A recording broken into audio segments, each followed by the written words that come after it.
This is a screencast discussion of The Indians Looking Glass for the White Man by William Apess. If you'll remember from our overall notes, we talked about Apess being a mixed American and Native American. His grandfather was white and married one of Metacomet or King Philip's daughters. And so he had a really hard childhood. He was sold into indentured servitude at a very young age, and he was able to receive an education thanks to the benevolence of his um, master, his indentured servant master. And he would go on to be in the military, and he also became a preacher. And so he really struggled, though, with how to equate mankind's and Christians specifically, Christians' behavior towards Native Americans. And that's what this essay is. It's his argument for racial equality. And so he's written this in an oratorical style, which means that it's almost like a sermon, almost if he's standing in front of his audience, pointing a finger every now and then at his audience. And so it wouldn't have been uncommon at that day. There were a lot of oratorical speakers that rose to the pulpit in prominence. And so for him to kind of, and as a preacher, for him to take this style with his essay is not a big stretch. So he uses the direct address. So you have a lot of you, your, and reader. He uses the interrogatives, those questions. Now I ask. Now I will ask. Now I would ask. And then the use of rhetorical appeals to emotion, appeal to logic throughout his essay. So he begins the essay by making an appeal to the emotion.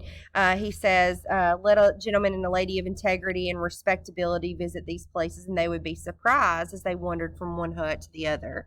And that's these ladies and gentlemen of integrity and respectability. He's addressing directly the white folks. And he's describing the conditions that they would find if they were to visit any number of the reservation, the Indian Native American reservations across New England. They would find children that are half starved and almost as naked as they came into the world, and the females that are left to be common prostitutes to the white men. Since there are little to no males protecting them, the males at the time were either off fighting or off trying to find work, and they had no males protecting them there at home. And so he goes into a discussion is that the government doesn't really care one way or the other, because the government is run by the white superior race, the white men. And they don't care whether the Indians live or die. And so they've just kind of left them alone to their own devices. They don't think twice about moving them around or taking what belongs to them or taking their land or their resources. And they're not living them with enough resources to have a living and to have a decent life. And so he says that this is because that these men, these Indian men, they're denied access to an education. So they have no hope or no ability to rise up out of this degraded state that they're in. And so then he starts his, now I will ask, now I would ask, now I ask you, his series of interrogative questions, where he's literally posing rhetorical questions to the reader as an attempt to get them to think about what he's talking about, or to drive home his point, which is basically that having white skin doesn't make you better. It doesn't make you morally superior. It's really the access that white men have to education, to opportunity, to be able to own property, their own property, the rights that have just recently been granted to Americans in this new America under the Declaration of Independence, those inalienable rights that they're entitled to. We talked about this already when we talked about and her name just totally left my head, Judith Murray, about women.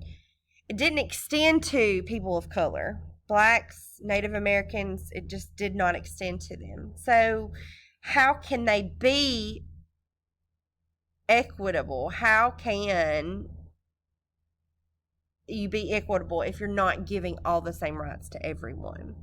So he says, I would ask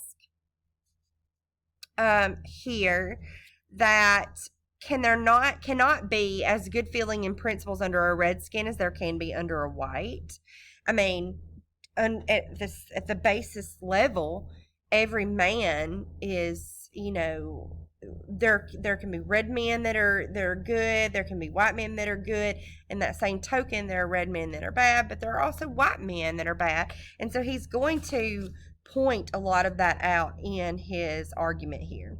He goes on to use biblical examples, to use Christianity, to use the values that people are taught, the beliefs that they're taught, that God loves everybody, to argue against this ill treatment of Native Americans and for Black Americans as well, and against white supremacy. I find it really interesting, and then this is just the preacher in him coming out too, and trying to balance what he believed to be right with and what he had been taught in Christianity to this argument that Jesus Christ and the disciples. Let's see if I can find that. Jesus. Oh, hang on one second. I'm gonna pause. So picking back up, we talked about that he was using the Bible and Christianity to address these injustices against the Native Americans, and I found it really interesting that he says, "What then is the matter now? Is not religion the same now under a colored skin as it ever was? Can a man of color is not respected, but white men are respected, but underneath our skin we're all the same." And he uses Christ and Christ's behavior that we learn about in the Bible and his apostles, and he says that we find that Jesus Christ and his apostles never looked at the outward appearances. Jesus in particular looked at their hearts, and his apostles, through him being discerners of the Spirit, looked at their fruit without any regard to the skin, color, or nation. And so God loves us with a pure love that only judges our inner goodness. And so he also kind of gives the warning that if they continue this hatred and this mistreatment of other races, that white men will not be judged well in God's eyes. And so then he goes on, when past this, he goes on to talk about interracial marriage. He also talks about white crimes that white men have committed, and they're just the same as crimes that a red man has committed. And why is there any discrepancy there, that they're just as likely to commit crime or able to commit crime and have, but that is all kind of whitewashed essentially. And so that is in a way to challenge that.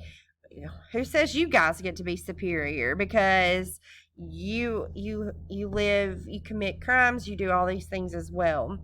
So overall, the essay is a looking glass, which is a mirror. Is a kind of for a mirror, that he's holding up for the white man to see a true reflection of himself as a white man.